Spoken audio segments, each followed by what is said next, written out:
Bonjour à toutes, bonjour à tous. Bienvenue au webinaire Mettre en place un espace sécurisé pour échanger et partager des informations sensibles. Euh, du je suis Pauline Lambert, je suis chef de projet SMS numérique au sein du GCS Thesis et je suis accompagnée aujourd'hui de Maïté Bagard, qui est directrice adjointe du pôle séquentiel et ambulatoire à la Fondation Père Favreau.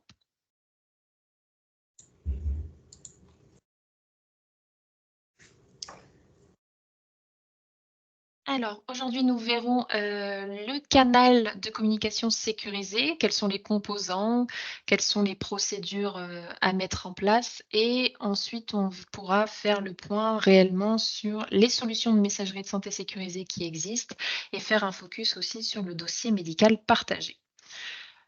On vous donnera des exemples de cas d'usage, les chiffres à la réunion et ensuite, ce sera l'occasion de partager le retour d'expérience de la PCO de la Fondation Père Favron, suivi d'un temps de questions-réponses. Donc, n'hésitez pas à noter vos questions dans l'onglet prévu à cet effet qui s'appelle Q&R et on partagera un temps à la fin pour justement répondre à ces questions. Donc, un canal de communication sécurisé. De quoi est-ce qu'on parle?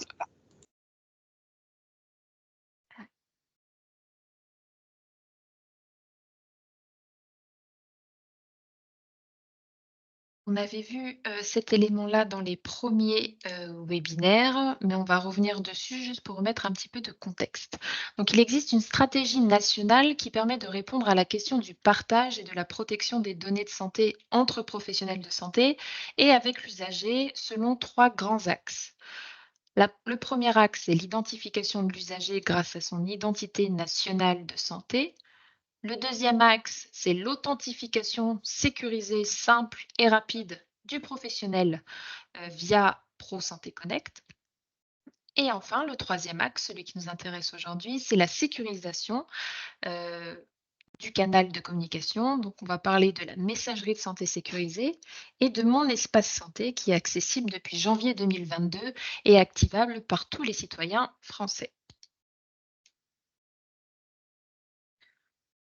Donc, le professionnel du médico-social, il se connecte à son logiciel qui gère du coup les dossiers informatisés des usagers via ProSanté Connect.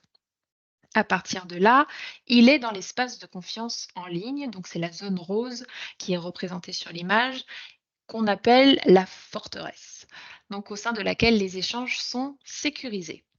Au sein de cet espace, il est possible d'échanger à la fois avec des professionnels, mais aussi avec les usagers. Toutes les adresses se terminant par mssanté.fr sont des adresses sécurisées qui communiquent dans cet espace de confiance. Le patient, lui, aura une adresse se terminant par patient.mssanté.fr. On retrouve bien la terminaison mssanté.fr. En revanche, les adresses se terminant par autre chose comme gmail.com, hotmail.com, ou encore chu-réunion.re ne sont pas des adresses sécurisées. Donc, si vous êtes équipé d'une adresse de ce type, vous ne pourrez ni envoyer ni recevoir de mail d'une adresse mssanté.fr puisque vous êtes hors de la forteresse. Parmi les fonctionnalités de la messagerie de santé sécurisée, vous accédez à un annuaire national répertoriant toutes les adresses sécurisées de tous les acteurs de santé de France métropolitaine et des TomTom éligibles à l'AMS Santé. Donc, toute profession confondue et toute spécialité confondue. On va faire un petit focus sur la messagerie de santé sécurisée. Donc, au niveau du texte réglementaire, si vous souhaitez sécuriser vos échanges de données, sachez que l'AMS Santé est soutenue au niveau national et fait partie du socle commun des projets e-santé. L'utilisation d'une messagerie professionnelle intégrée à l'espace de confiance MS Santé n'est pas en tant que telle obligatoire. Tout professionnel de santé est cependant tenu de respecter le cadre juridique encadrant l'échange des données personnelles de santé. Donc c'est l'article L 1110-4 du Code de la santé publique, ainsi que leur hébergement, donc c'est l'article L 1111-8. Les données de santé à caractère personnel sont des données sensibles, protégées par la loi et dont le traitement est soumis au principe de la protection des données personnelles, tel que défini par la loi informatique et liberté.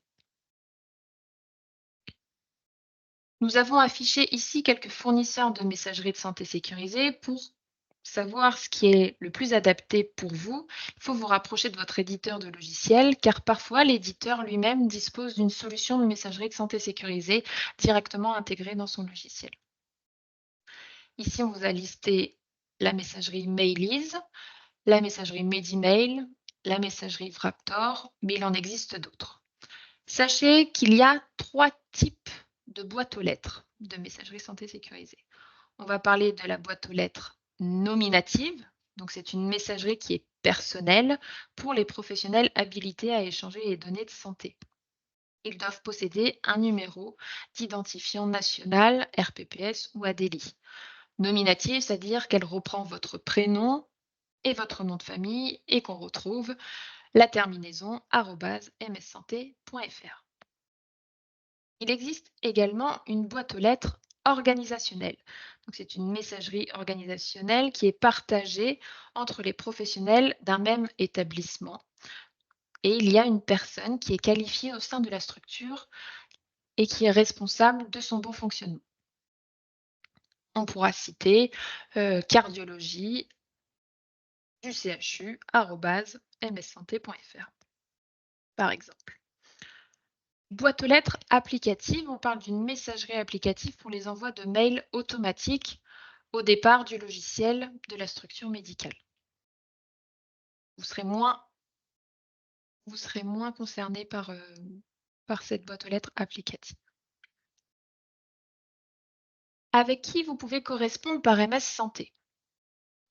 Donc en fait, l'ensemble des acteurs qui échangent de la donnée de santé a vocation à utiliser la messagerie de santé sécurisée. Ça recoupe donc les professions libérales, les établissements publics, les établissements privés.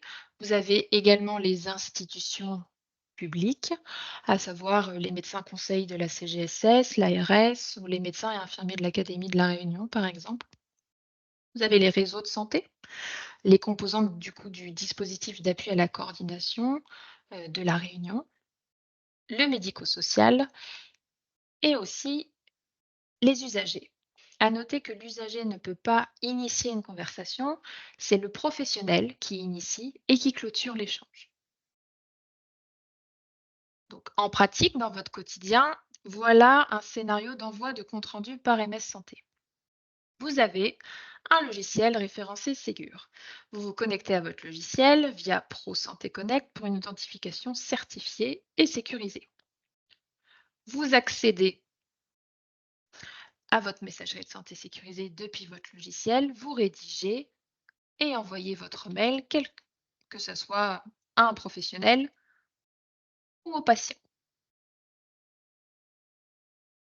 Si on va de l'autre côté, donc en réception, on retrouve les mêmes étapes clés. Étape 1, vous disposez d'un logiciel référencé Ségur, vous vous connectez via ProSanté Connect, vous accédez à votre messagerie de santé sécurisée et enfin, vous consultez votre boîte de réception, toujours depuis votre logiciel et les pièces jointes s'intègrent automatiquement au dossier de votre patient grâce à l'identifiant national de santé.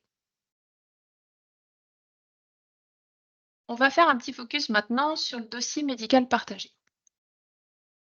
Donc, le dossier médical est devenu une brique de mon espace santé. Il propose de, premièrement, enregistrer des documents dans son dossier médical partagé, des comptes rendus médicaux, des documents relatifs aux directives anticipées et autres documents de synthèse, à savoir les comptes rendus d'hospitalisation, de biologie, de radiologie. De consulter ou télécharger les documents de son dossier médical partagé, de renseigner son profil médical qui permet à l'utilisateur d'ajouter des informations sur sa situation médicale afin de conserver la mémoire de sa santé et de simplifier les échanges avec les professionnels de santé. Il se compose de plusieurs rubriques telles que les antécédents, les traitements habituels, les allergies, les données administratives utiles lors d'une préadmission ou encore les contacts d'urgence et les volontés. L'usager a également la possibilité de saisir ses données de santé, à savoir son pouls, sa tension, son poids, sa taille, pour permettre un suivi fin. Tous les documents ajoutés dans le dossier médical partagé des patients sont automatiquement visibles par ces derniers dans leur profil Mon espace santé. Donc voici un cas concret d'alimentation du dossier médical partagé. Étape 1. Votre logiciel est mis à jour avec une version certifiée Ségur. Vous vous authentifiez de manière forte et sécurisée à votre logiciel via ProSanté Connect. Lors de l'admission de la personne dans votre structure, vous lui avez demandé soit sa carte vitale, soit son attestation de sécurité sociale, ainsi que sa pièce d'identité, ce qui vous a permis de qualifier son identité nationale de santé.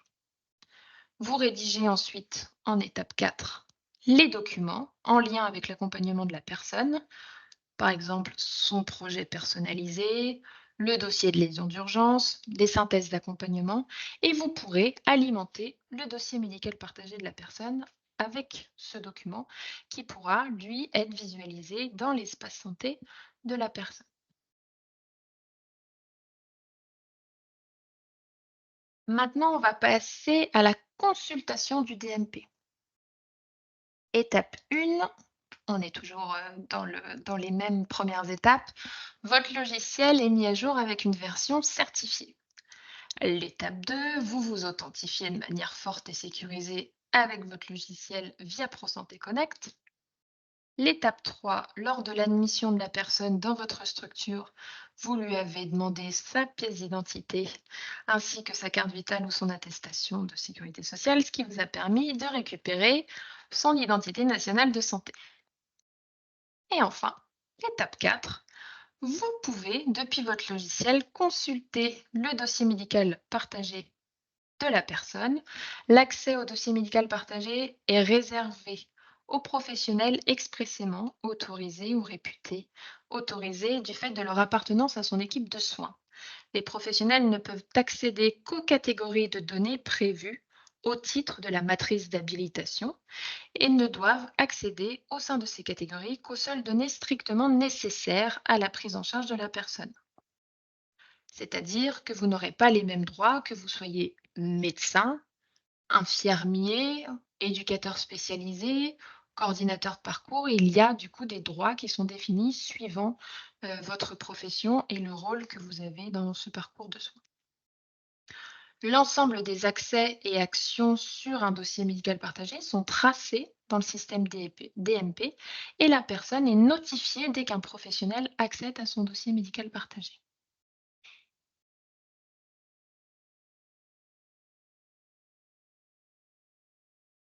Donc ça, c'était les démarches. Pour vous donner un petit peu ce qui se cache sous le capot, c'est qu'il y a des démarches d'obtention de certificats qui sont à réaliser puisque l'envoi et la consultation du DMP se fait au travers de votre logiciel. Donc ça demande un certificat logiciel qui est nécessaire pour sécuriser cet échange. Un certificat logiciel, c'est un fichier informatique faisant fonction de pièce d'identité numérique. Il permet de garantir à distance l'identité d'une personne morale. Dans l'exemple d'aujourd'hui, c'est une structure médico-sociale pour l'accès à des services du coup numériques en santé. C'est l'ANS qui délivre ces certificats.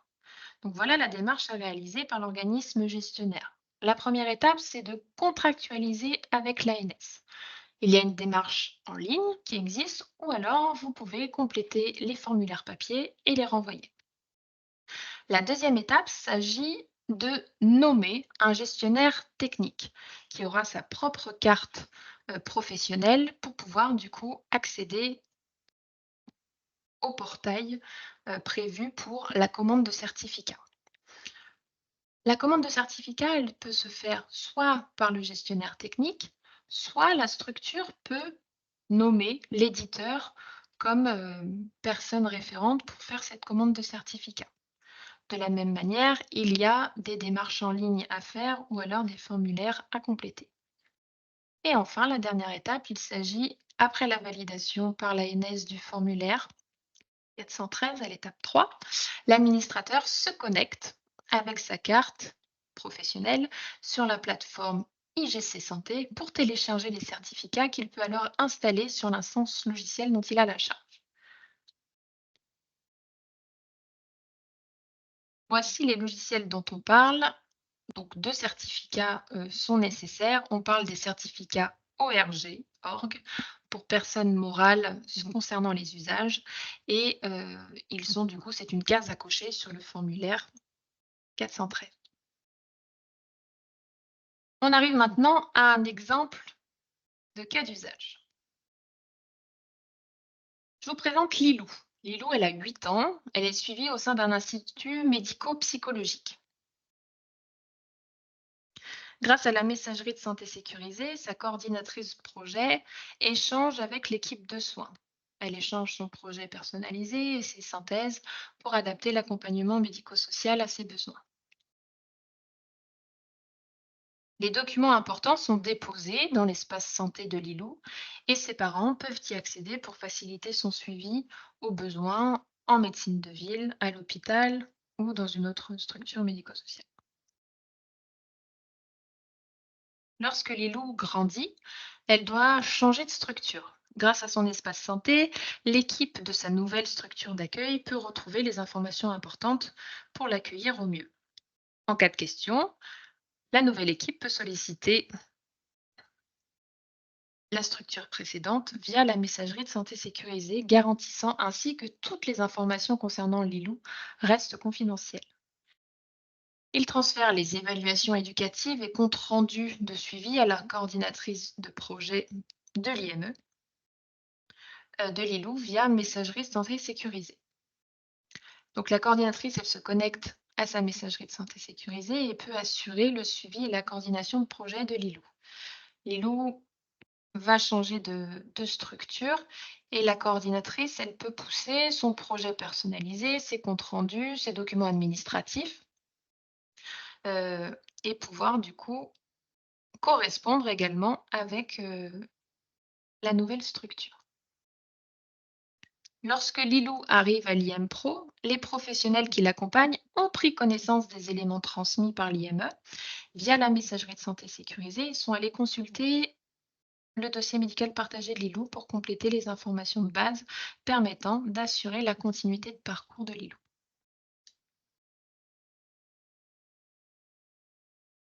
Lilou, elle continue de grandir et elle doit changer de structure. Et grâce à son espace santé, l'équipe de sa nouvelle structure d'accueil peut retrouver les informations importantes pour l'accueillir au mieux. En cas de question, la structure peut solliciter les équipes de l'IM Pro via la messagerie de santé sécurisée, garantissant ainsi que toutes les informations concernant Lilou restent confidentielles. Il y a un autre cas d'usage qu'on souhaitait partager avec vous. Là, ce sera à vous de répondre. Donc, on a Monsieur Robert qui réside dans un EHPAD et il doit faire un examen d'analyse médicale pour le suivi de son diabète. À votre avis, à qui est envoyé le compte-rendu de Monsieur Robert? Comment ça se passe? Du coup, le laboratoire d'analyse médicale, à qui il peut et il va envoyer le compte-rendu. Je vous laisse quelques minutes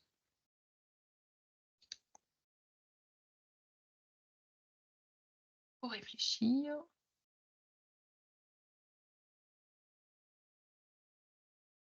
Je pense que vous avez déjà eu cette notion pour votre propre prise en charge. Le laboratoire d'analyse médicale, il est en capacité, depuis son logiciel métier, d'envoyer le compte-rendu via messagerie de santé sécurisée, du coup au médecin qui a prescrit l'analyse, et également de vous envoyer sur votre espace santé votre compte-rendu. Donc là, il y a un envoi bidirectionnel à la messagerie de santé sécurisée du médecin et sur l'espace santé de Monsieur Robert. Petit focus sur les chiffres clés à La Réunion. En début d'année, on avait plus de 130 000 messages qui étaient émis via messagerie de santé sécurisée, donc principalement par les hôpitaux, les cabinets de radiologie et les laboratoires d'analyse médicale qui transmettent les comptes rendus aux professionnels destinataires.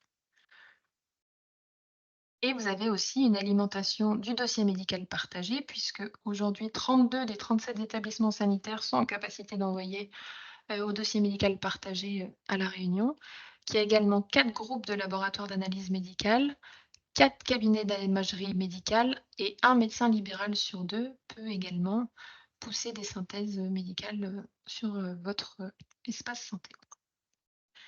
Et il y a 20 associations médico-sociales qui sont équipées d'un logiciel Ségur et qui peuvent alimenter également le dossier médical partagé. On va passer au retour d'expérience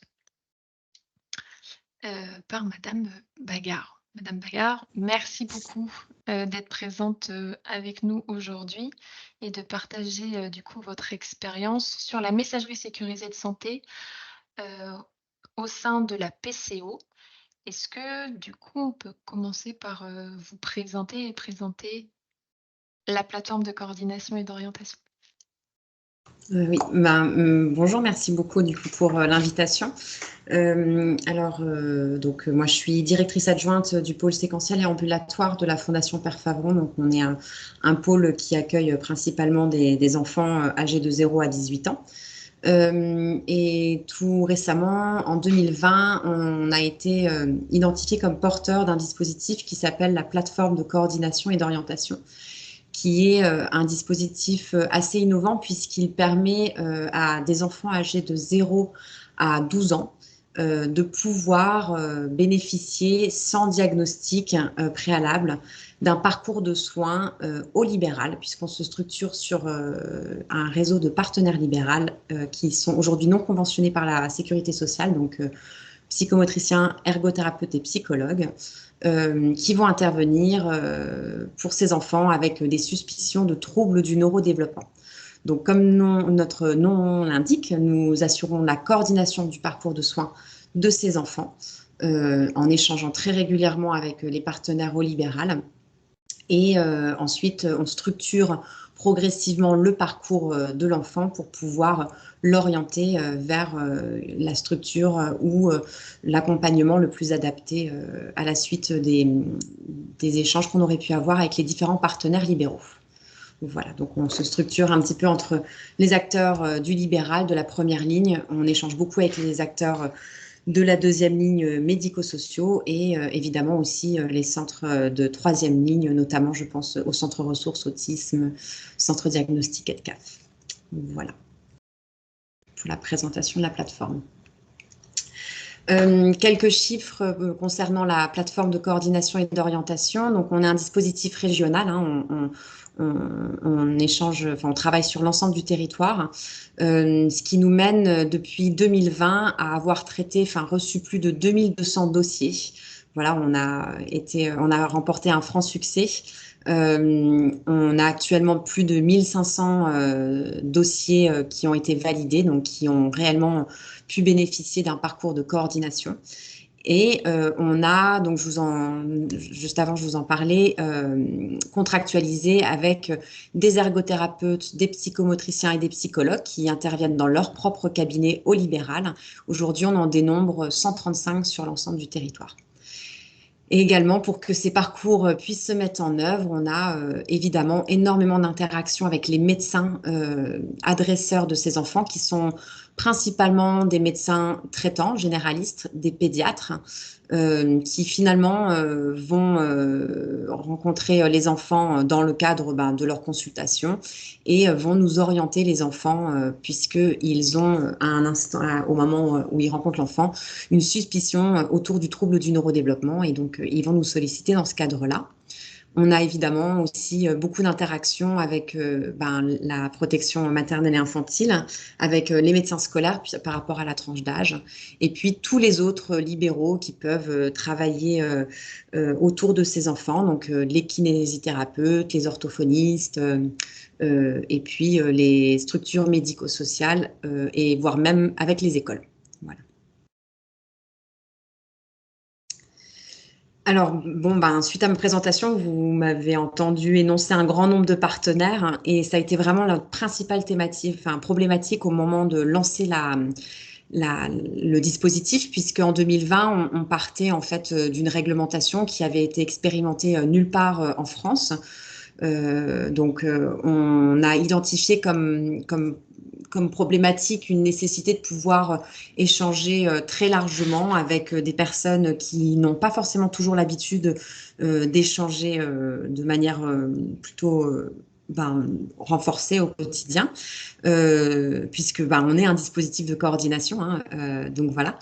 Et à ce moment-là, au moment de se lancer, on a échangé avec les professionnels de Thésis en leur rapportant nos problématiques et nos questionnements, puisqu'on avait pour souci de pouvoir rentrer, de pouvoir appliquer la réglementation générale de la protection des données. On savait qu'il était vraiment nécessaire de pouvoir sécuriser l'ensemble des données des enfants, et des dossiers qui allaient nous être adressés. On voulait s'assurer de la traçabilité des emails, puisqu'on avait conscience que du fait du très grand nombre de partenaires, il n'allait pas toujours être évident de savoir qui nous écrivait, à qui écrire. On n'avait pas forcément un annuaire exhaustif à notre niveau. On voulait assurer la confidentialité, évidemment, et puis on voulait aussi sortir de nos pratiques qui étaient habituelles, notamment au niveau du CAMS et du CMPP, où on a beaucoup moins d'échanges vers l'extérieur et où on utilisait le format postal. On s'est dit, au regard du grand nombre d'interactions, la voie postale va vite montrer ses limites.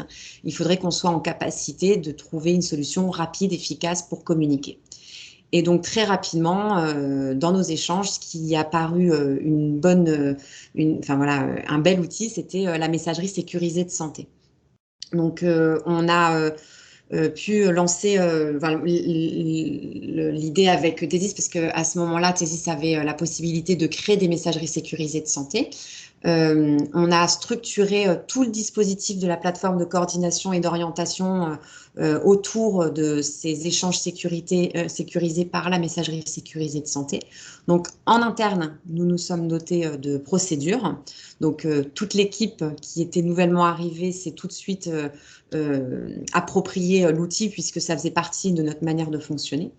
Et ensuite, vers l'extérieur, pour communiquer, il faut forcément qu'il y ait un interlocuteur. Donc, il a fallu qu'on échange avec nos interlocuteurs pour les inciter à utiliser la messagerie sécurisée de santé pour qu'ils puissent recevoir l'information, pour qu'ils comprennent l'utilité de cette messagerie et puis qu'eux-mêmes puissent s'en doter. Donc, on a notamment, à travers les professionnels libéraux qui contractualisaient avec nous, ça a été particulièrement facile avec eux puisqu'on avait des échanges dans le cadre de la contractualisation. Et pour toute contractualisation, on évoquait notamment le point de l'échange sécurisé et de la possibilité de se doter d'une messagerie. Donc, on leur proposait, on avait vu même des petits tutos de comment se doter de la messagerie sécurisée de santé, comment l'utiliser, alors qui aujourd'hui sont plus forcément tout à fait adaptés, puisque la messagerie sécurisée de santé qui était portée initialement au niveau régional a évolué. Et donc, c'est un autre format qui vous a été présenté au départ. Il y a plusieurs fournisseurs qui donnent accès à cette messagerie sécurisée de santé. Et puis également, on avait prévu dans tous nos outils de communication de faire mention de la messagerie sécurisée de santé. Donc, dans nos emails types qui pouvaient être adressés aux personnes qui nous écrivaient sur nos emails standards, sur le site internet, dans nos signatures email, on l'a même fait au tout départ. Voilà. On peut regarder les exemples justement. Donc, les exemples où on a pu retrouver un petit peu cette mention de la messagerie sécurisée de santé. C'est toujours le cas, hein. Dans nos contrats que l'on signe avec nos partenaires libéraux, on a mis en place un article qui demande aux professionnels de se doter d'une messagerie sécurisée de santé pour assurer la communication avec la plateforme. Donc voilà, on a identifié ce canal-là avec nos partenaires pour assurer une communication autour, en tout cas, des données des enfants. Également sur le site internet, voilà, quand on va sur le site de la plateforme de coordination et d'orientation, on voit en bas à droite, voilà, on fait apparaître la messagerie sécurisée de santé. Ce qui d'ailleurs parfois est un petit peu compliqué à la compréhension, c'est que les familles ne savent pas que c'est une messagerie uniquement accessible depuis messagerie sécurisée de santé. Mais voilà, tout doucement, on en échange avec les personnes qui peuvent pas, qui n'utilisent pas forcément peut-être bien l'information. Alors, par rapport aux usages, donc, je vous ai fait part qu'on a commencé à utiliser la messagerie sécurisée de santé en 2020, donc 4 ans plus tard. Voilà, notre retour d'expérience, c'est un petit peu les modalités de mise en œuvre. On a fait le choix de mettre en place une boîte email organisationnelle, c'est-à-dire qu'en fait, c'est une boîte sur laquelle nous écrivent les partenaires. Ils écrivent à la PCO, ils n'écrivent pas spécifiquement à docteur X ou au référent de parcours Y, il écrit à la PCO.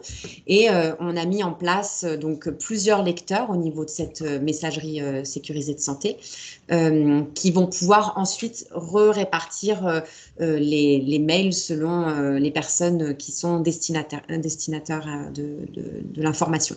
Je pense, mais en fait, finalement, ça ressemblerait tout à fait à une boîte aux lettres physique, postale, où de la même manière, quelqu'un ouvre la boîte aux lettres et ensuite va redistribuer les courriers aux personnes qui sont concernées par le courrier. Donc voilà, là vous voyez sur la gauche de l'écran la manière dont on a créé nous notre boîte de réception. On a fait des sous-dossiers comme ça, on se répartit les courriers en fonction des personnes et puis chacun sait ce qui correspond à qui. Donc voilà, l'information est assez fluide. L'autre intérêt de la MSS, c'est que c'est une messagerie qui est accessible depuis n'importe quelle, enfin voilà, depuis votre boîte, depuis votre accès Internet. Hein. Vous n'avez pas besoin forcément d'être sur votre réseau professionnel. Vous pouvez donc c'est plutôt facilitant. Je pense notamment aux collègues qui peuvent être en télétravail. Voilà, ils peuvent accéder malgré tout à la MSS. La prise en main a été plutôt reconnue comme facile et ergonomique par nos collègues et nos partenaires aussi. Finalement, ça ressemble à une boîte email générique, donc pas trop de bouleversement. Hein, on est sur une boîte aux lettres habituelle. On a mis en place des messages automatiques à la réception des messages qui nous parviennent parce qu'on a un grand nombre de messages qui nous parviennent et parfois on n'est pas en mesure de répondre tout de suite. Donc tout comme on peut le faire sur une boîte habituelle, on met des messages automatiques de réception pour que les personnes qui nous écrivent aient l'assurance qu'on ait bien reçu l'email. Voilà. Alors évidemment, il y a eu besoin un petit peu de changement de pratique. Hein. Alors autant pour notre équipe, c'était un peu plus simple parce que c'était une nouvelle équipe, donc on a pu créer ensemble nos procédures. Autant pour nos partenaires libéraux, initialement, ils n'étaient pas forcément toujours très, enfin voilà, très en faveur de cette utilisation. On les a accompagnés, on les a surtout rassurés en leur exprimant que c'était pas si compliqué que ça et que finalement c'était comme, je sais pas, votre boîte email pour votre banque, qu'il suffisait de se loguer, qu'on recevait un mail, un petit message en retour pour mettre la double authentification, mais qu'une fois qu'on prenait l'habitude, c'était assez fluide et assez simple. Et finalement, aujourd'hui, on se rend compte que sur les partenaires, en tout cas libéraux qui ont contractualisé, tous l'utilisent, la MSS, sans trop de difficultés. Pour nos partenaires, en tout cas, qui ont contractualisé avec nous. Les autres partenaires, on en parlera après, c'est pas forcément toujours le cas, mais en tout cas, on a une appropriation qui a été plutôt OK dans l'ensemble. En termes d'usage, on est vraiment sur des usages pour la réception des emails, enfin les emails qui nous parviennent, on est vraiment sur principalement des écrits professionnels, puisque dans le cadre de la coordination de parcours, ils doivent nous faire parvenir leur bilan, leur compte rendu, et donc ils utilisent ce canal-là pour nous fournir les éléments. Et donc voilà, tout nous parvient par la MSS. On a également quelques factures qui nous parviennent sur la MSS, qui n'étaient pas forcément initialement demandées pour nos professionnels partenaires, mais ils le font, donc bon, bah, tant mieux, on sécurise encore plus. Et puis les dossiers d'adressage, c'est-à-dire les demandes des médecins, donc là qui ne contractualisent pas avec nous, mais qui nous identifient sur l'annuaire et ils nous envoient les dossiers d'adressage des enfants pour qu'on puisse répondre aux sollicitations. Donc c'est des dossiers en fait, d'inscription à la PCO. Donc, on est à peu près sur 10 à 20 messages par jour calendaire. Hein, donc, à la fin de la semaine, ça fait quand même c'est assez conséquent généralement. Voilà. Et puis, pour les envois de documents, eh ben, au même titre, on fait parvenir nos écrits aux médecins adressants, les écrits des réunions de synthèse. Et dans ce sens-là, nous, vers l'extérieur, on est à peu près à 15-20 messages par jour. Alors les limites, on va quand même vous en parler parce qu'il y en a évidemment. Il y a, alors nous les difficultés qu'on rencontre, donc mes collègues du secrétariat qui l'utilisent principalement à la messagerie sécurisée de santé, sont confrontés parfois dans l'agenda. Enfin, si vous voulez, il y a un annuaire des partenaires et dans cet annuaire, ça arrive qu'il y ait des homonymes parce que du fait du déploiement, je pense, des MSS, parfois un même professionnel peut avoir plusieurs accès de MSS. Et des fois, on ne sait pas à quelle messagerie, enfin, quelle boîte email utiliser. Donc ça, parfois, ça peut être un peu embêtant. Voilà. On a certains partenaires qui sont aujourd'hui pas encore dotés de la messagerie sécurisée de santé, mais qui nous ont fait part apparemment de souhaits de leurs organisations pour se doter de cette messagerie sécurisée de santé. Je pense notamment à la médecine scolaire, qui malheureusement n'a pas encore de MSS, mais apparemment c'est prévu. Les médecins de PMI non plus, voilà. Et la MDPH, ce serait très chouette qu'on puisse aussi échanger avec eux à travers la messagerie sécurisée de santé. D'autres, apparemment, peuvent s'en doter, mais n'ont pas forcément toujours fait les démarches. Ça peut arriver qu'on ait un médecin qui n'est pas la MSS parce qu'il n'a pas souhaité se doter de la MSS et préfère rester sous le format voie postale. Dans ce cadre-là, on continue les échanges avec eux par voie postale, ce qui est aussi un petit peu le cas pour certains services du CHU. Voilà. Après, on a aussi identifié que d'autres professionnels utilisaient d'autres canaux de communication que la MSS. C'est notamment le cas de nos partenaires qui ont contractualisé avec nous. Donc, je pense aux psychomotriciens et aux ergothérapeutes qui utilisent un autre canal qui s'appelle Docorga, qui est finalement un genre de coffre-fort où ils nous envoient le document. On ne peut pas échanger avec eux, mais on charge le document. Voilà. Donc, nous, notre difficulté aujourd'hui, c'est juste la démultiplication des entrées pour échanger avec la PCO, puisque évidemment, on a maintenu la voie postale. On a nos adresses email standards, même si ce n'est pas souhaité, des professionnels continuent à nous envoyer des écrits sur nos boîtes email standards. On essaye de faire un peu de pédagogie et de leur dire que nous, on préfère échanger en retour avec eux en messagerie sécurisée de santé. Parfois, on arrive à les convaincre, parfois pas, mais voilà, en tout cas, on essaye de faire de la pédagogie. Et puis, on a la messagerie sécurisée de santé et Docorga. Donc, ça fait quand même beaucoup de canaux de communication. On espère progressivement à passer à un mode d'entrée, un mode de communication peut-être unique pour éviter la démultiplication des outils. Et la dernière limite qu'on a identifiée, c'est que parfois on utilise la messagerie sécurisée de santé, on envoie une adresse, mais on n'a pas l'assurance que la personne utilise réellement sa messagerie sécurisée de santé et qu'il lise réellement le message. Alors, je crois que c'est peut-être possible de paramétrer, il me semble, un accusé de réception, mais nous, au regard du grand nombre d'emails envoyés, on ne peut pas faire ce suivi-là. Donc voilà, donc ça, c'est un petit peu la difficulté pour nous. Les perspectives, pour faire un petit peu le lien avec ce qui a été dit au préalable par Madame Lambert, c'est voilà, nous, on a bien identifié qu'il y avait des possibilités, notamment avec le déploiement de Mon Espace Santé. Aujourd'hui, nous, dans les enfants en tout cas qu'on suit et les familles qu'on suit, aucun nous ont encore fait part du souhait d'utiliser mon espace santé. En même temps, on leur a pas non plus posé la question, hein, donc peut-être que certains d'entre eux l'utilisent. Mais voilà, on aimerait vraiment pouvoir lier la MSS à mon espace santé et puis utiliser les fonctionnalités de manière un peu plus élargie. On souhaite que l'interopérabilité qui existe entre notre outil, enfin notre logiciel métier la MSS puisse être mis en œuvre. Il y a des choses qui existent, mais pour le moment que nous, on n'utilise pas. Donc, on sait qu'on n'est pas encore à l'utilisation complète du potentiel de la messagerie sécurisée de santé. Voilà. Voilà pour la partie PCO. Merci beaucoup. Du coup, on passe sur le temps de questions-réponses. N'hésitez pas si vous avez des questions à poser à Madame Bagard sur comment certaines choses se sont mises en place du côté de la PCO, si vous voulez qu'on revienne sur certains points. C'est le moment. Donc n'hésitez pas à mettre vos questions dans la conversation. Ça permettra, nous, d'en prendre connaissance et de pouvoir vous apporter des éléments.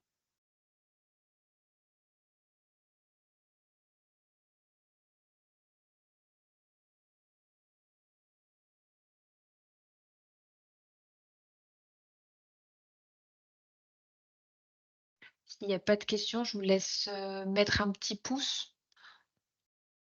Comme ça, on saura que tout a été très clair. et, que, et que je vois des pouces arriver. D'accord. Que vous n'avez pas de questions. Ok, ok, ok.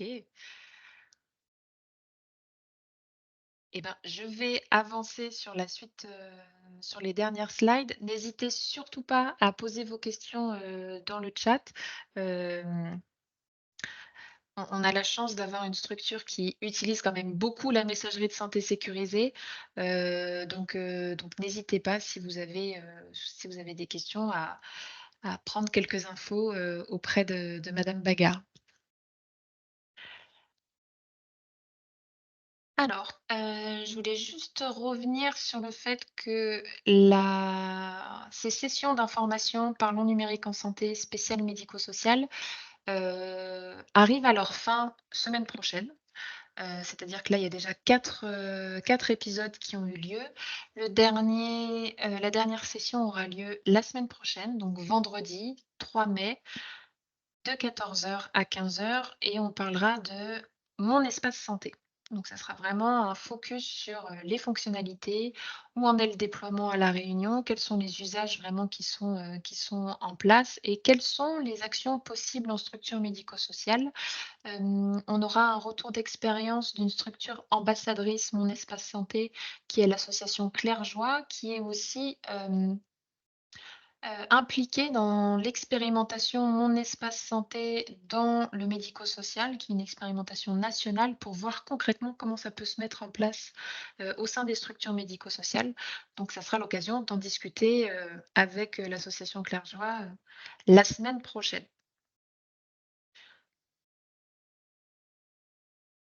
Je vous ai remis le lien, vers la plateforme e-santé de formation. Si vous voulez vous créer un compte, c'est gratuit. Il y a plus de 10 parcours différents qui sont disponibles sur, la plateforme. Donc c'est mis en place par l'Agence du numérique en santé et ça vous permet de tester vos connaissances et d'en apprendre un peu plus. Si vous voulez aller plus loin, il y a des quiz, c'est des sessions qui sont assez courtes. Donc si vous voulez aller plus loin, je vous invite vraiment à vous créer un compte et d'aller surfer, sur cette plateforme de formation. Voilà en termes de présentation, ce qu'on souhaitait partager avec vous aujourd'hui. Ce que je peux faire, c'est du coup vous mettre le lien du webinaire de la semaine prochaine dans la conversation. Comme ça, pour ceux qui ne sont pas encore inscrits, vous avez directement l'information. Et sinon, n'hésitez pas toujours à poser vos questions à Madame Bagard, si vous avez ou même sur la présentation, la première partie de la présentation, si vous voulez qu'on revienne sur des éléments. n'hésitez pas. Si Madame Bagard, vous avez des éléments, à partager aussi, ce que vous auriez peut-être pas, qu'est-ce que vous recommanderiez, si je peux vous poser ça comme question? Mhm. Pour une structure qui souhaiterait mettre en place la messagerie de santé sécurisée, demain, quelles seraient pour vous vos préconisations? Sur quoi, à quoi il faut réfléchir en amont pour que le process se mette bien en place, que la communication soit fluide, avec, du coup, les partenaires? Qu'est-ce que vous pourriez, Alors, partager? alors, pour l'expérimenter, hein, avec mes collègues du CAMS et du CMPP qui finalement, eux, n'avaient pas la messagerie sécurisée de santé, on leur a aussi permis un accès à la messagerie sécurisée de santé, un peu sous le même format, avec une boîte aux lettres organisationnelle. Donc, on s'adresse au CAMS ou on s'adresse au CMPP. Je vois que pour mes collègues, la difficulté principale, ça a été plus le changement de pratique, c'est-à-dire jusque-là, il y avait des habitudes de travail avec le courrier ou bien même des emails standards. On a essayé en fait, en tout cas, d'échanger beaucoup avec pour l'ensemble des professionnels, mais je pense notamment beaucoup avec nos collègues du secrétariat pour qu'elles puissent s'approprier l'outil, qu'elles voient l'intérêt aussi, et surtout qu'on les aide dans l'utilisation au quotidien, comment ça fonctionne, comment elles peuvent l'utiliser, enfin, comment le mettre en place dans leur pratique professionnelle. Parce que au-delà du changement, enfin de la prise de connaissance de la messagerie sécurisée de santé, parce que comme je disais, c'est pas très compliqué en soi, hein, c'est une boîte, voilà, comme on peut trouver sur Outlook, Gmail. Enfin voilà, c'était plus qu'elles puissent réadapter leur pratique quotidienne avec cet outil-là.